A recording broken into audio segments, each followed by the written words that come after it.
নমস্কার বন্ধুরা, গ্যাসের চুলায় বানানো বিস্কিট এত ভালো হবে যেটা না দেখলে বিশ্বাস হবে না। বিস্কিটের ওপরটা একদম ক্রিস্পি হয়েছে আর ভেতরটা সফট। দেখুন, আমি ভেঙে দেখাচ্ছি। মুখে দিলেই বলবেন জাস্ট অপূর্ব। বাচ্চা থেকে বড় সবাই এর ফ্যান হয়ে যাবে। বানানো তো একদমই সহজ। দেখছেন কিভাবে গুঁড়িয়ে যাচ্ছে। তাহলে চলুন বন্ধুরা শুরু করি। এই বিস্কুটটা বানানোর জন্য সবার প্রথমে নিয়েছি রিফাইন্ড অয়েল, যেটা পরিমাণে আছে 100 ml। এর মধ্যে এখন 2 চামচ ঘি দিয়ে দেব। ঘিটা যদি হাতের কাছে না থাকে না দেবে, সমস্যা নেই, তবে ঘিটা দিলে মনে হবে বিস্কুটটা সম্পূর্ণ ঘিয়ে তৈরি। তো ঘিয়ের সাথে তেলটাকে এবার খুব ভালো করে একটু মিশিয়ে নিতে হবে বন্ধুরা। তো বন্ধুরা, এখন নিয়ে নেব বড় সাইজের একটা বাটি। তো এখন একটা ছাঁকনি নিয়েছি, এর ওপরে দিয়ে দেব ময়দা। এখানে তোমরা আটা দিয়েও এই বিস্কুটটাকে তৈরি করতে পারবে। আর দিয়ে দিচ্ছি হাফ বাটি বেসন, সাথে দিয়ে দেব মাত্র 2 চামচ সুজি। সুজির পরিমাণটা যেন বেশি না হয় খেয়াল রাখবে। আর দিয়ে দিচ্ছি হাফ চামচ বেকিং পাউডার। যদি বেকিং সোডা দাও তো বেকিং পাউডারেরও অর্ধেক পরিমাণ দিতে হবে। খুব ভালো করে এগুলোকে মিশিয়ে একটু চেলে নিতে হবে। চালার একটাই কারণ যে উপকরণগুলো সব একসাথে মিলেমিশে যাবে। তো এখন আমি খুব ভালো করে ময়দাটাকে চেলে নিচ্ছি। বন্ধুরা, এর আগেও আমি আমার চ্যানেলে প্রচুর বিস্কুট রেসিপি তোমাদের জন্য দিয়ে রেখেছি। তো যদি রেসিপিগুলো না দেখে থাকো দেখে নিও। আমি প্রত্যেকটা বিস্কিটের রেসিপির লিঙ্ক ডেসক্রিপশনে দিয়ে রাখবো, সেখান থেকে তোমাদের যেটা ভালো লাগবে সেটা দেখে নিও।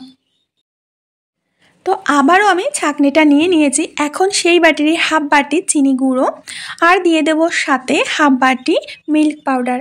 এখানে চিনিটাকে গুঁড়ো করেই দেবে। যদি গোটা চিনি দাও, গোটা চিনিটা কিন্তু গলতে চাইবে না।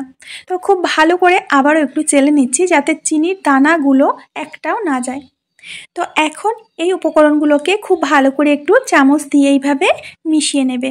বন্ধুরা, আমি 100% নিশ্চিত যে আজকের বিস্কিটের রেসিপিটা তোমাদের অনেক অনেক ভালো লাগবে। তো মিশিয়ে নেওয়া হয়ে গেছে। এখন আগে থেকে আমরা যে ঘি আর তেলটা মিশিয়ে রেখেছিলাম সেটা দিয়ে দিচ্ছি। এবার সরাসরি হাত দিয়ে আমি এই ময়দাটাকে মেখে নেব।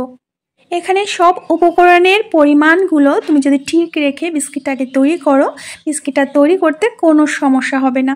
আর বিস্কিটের ডোটা ঠিক কেমন হবে সেটাও তোমাদের আমি ঠিকঠাক দেখিয়ে দিচ্ছি। দেখো বন্ধুরা, বিস্কিটের ডোটা যদি একটু শুকনো মনে হয় তবে একটুখানি ঘি দিয়ে দিও, আর যদি নরম মনে হয় একটু ময়দা দিয়ে দিও। ডোটা ঠিক এরকমই রাখতে হবে, ঠিক যেমনটা ছানা হয়, মিষ্টির দোকানে ছানা দেখতে যেমনটা, ঠিক তেমনটাই ডোটা বানাতে হবে। নিশ্চয়ই বুঝতে পেরেছো আর আমি তোমাদের বোঝাতেও পেরেছি। তো ডো তো এবার তৈরি হয়ে গেছে। এখন আমাদের বিস্কিটগুলো বানিয়ে নিতে হবে। তার আগে আমি একটা কড়াইকে প্রিহিট করে নেব। প্রায় 6-7 মিনিট ধরে এটাকে প্রিহিট করে নিতে হবে। তো বন্ধুরা দেখো, এখানে আমি কিছু কাঠবাদাম নিয়েছি। কাঠবাদামগুলোকে আমি ছোট্ট একটা কাঁচির সাহায্যে এইভাবে সরু সরু লম্বা লম্বা করে কেটে নেব। এইগুলো আমি আর ডোর মধ্যে মাখবো না, জাস্ট বিস্কুটটাকে সাজানোর জন্য এই বাদামগুলো আমি কেটে নিচ্ছি। আর বন্ধুরা, তোমরা দেখতেই পাচ্ছ যে বাদামগুলো আমি একেবারে কুচি কুচি করে কেটে নিয়েছি। তো চলো এখন বিস্কুটগুলো তৈরি করব। এর জন্য আমি বড় সাইজের একটা স্টিলের থালা নিয়েছি।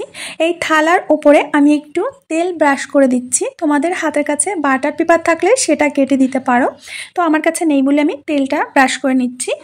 এখন এখান থেকে অল্প অল্প করে ডো নিয়ে বিস্কিটগুলো বানিয়ে নিতে হবে। প্রথমে হাতে এইভাবে হালকা হাতে চেপে চেপে নেবে, গোল বানিয়ে নেবে। তারপরে 2 হাতের তালুতে এইভাবে নিয়ে ঘুরিয়ে ঘুরিয়ে বিস্কুটটাকে তৈরি করে নিতে হবে। বন্ধুরা, একটা বিস্কুট আমার রেডি হয়ে গেছে। থালার মধ্যে রেখে দেবো। আর এটা দেখতে কত সুন্দর লাগছে তোমরা বুঝতে পারছো। তো আমি একটা চামচ নিয়েছি, আর এই চামচ মেপে ডোটা নিলে প্রত্যেকটা বিস্কুট আমাদের সমান মাপের হবে। ঠিক আছে? তো একে একে প্রত্যেকটা বিস্কুট আমি আগে বানিয়ে নেব। বন্ধুরা, তোমাদের ভালোবাসায় আজ আমি আমার জীবনের অনেকটা পথ এগিয়ে গেছি। আশা করি তোমরা আমার পাশে এইভাবে থাকলে আমি আগামীতে আরও সামনের দিকে এগিয়ে যাব। যদি আমার রেসিপিগুলো তোমাদের ভালো লাগে প্লিজ লাইক করবে, কমেন্ট করে আমাকে জানাবে, আর কেমন রেসিপি দেখতে চাও সেটাও আমাকে একটু জানাবে। আর প্রত্যেকটা বিস্কিটের উপরে আমি চামচ দিয়ে এইভাবে একটু ডিপ করে দিচ্ছি। তো যাতে আমি এই কাঠবাদামগুলো খুব ভালোভাবে সাজিয়ে দিতে পারি। আর এই বাদামগুলো না থাকলে কোনো সমস্যা নেই, বাদামের জন্য স্বাদের কোনো তারতম্য হবে না, শুধু দেখতে জাস্ট একটু বেশি ভালো লাগবে। তো এখন এদিকে আমাদের কড়াইটা প্রিহিট করে নেওয়া হয়ে গেছে। এবার এই কড়ার মধ্যে আমরা বিস্কুটের থালাটা খুব সাবধানে বসিয়ে দেব। এখানে আমি আর কোনো স্ট্যান্ড দিলাম না, কারণ থালাটা যথেষ্ট বড়। এখন ঢেকে আমরা বেক করে নেব 30 থেকে 35 মিনিট। আর এই বিস্কিটটা কিন্তু লো টু মিডিয়াম আঁচেই বেক করে নিয়েছি। তো 30 থেকে 35 মিনিট হয়ে গেছে, ঢাকনাটা খুলে নিচ্ছি। আর তোমাদের চোখের সামনে রেজাল্ট দেখতে পাচ্ছ যে কত সুন্দরভাবে বেক হয়েছে। এখন এই বিস্কিটগুলোকে খুব ভালো করে ঠান্ডা করে নিতে হবে। যেমন হয়েছে রং তেমন হয়েছে সুন্দর, আমার কাছে তো দুর্দান্ত লুকস এনেছে বিস্কুটটা। আর তোমাদের একটু কাছ থেকে দেখিয়ে দিচ্ছি যে কতটা সুন্দর হয়েছে। আর এর পেছনটাও খুব সুন্দর কালার এসছে, তোমাদের দেখিয়ে দিচ্ছি। একদম কিন্তু দোকানের বিস্কুটের মতোই দেখাচ্ছে। আমি জানি তোমরা সবাই এই বিস্কুটের সাথে পরিচিত, এটা নানকাটাই বিস্কুট।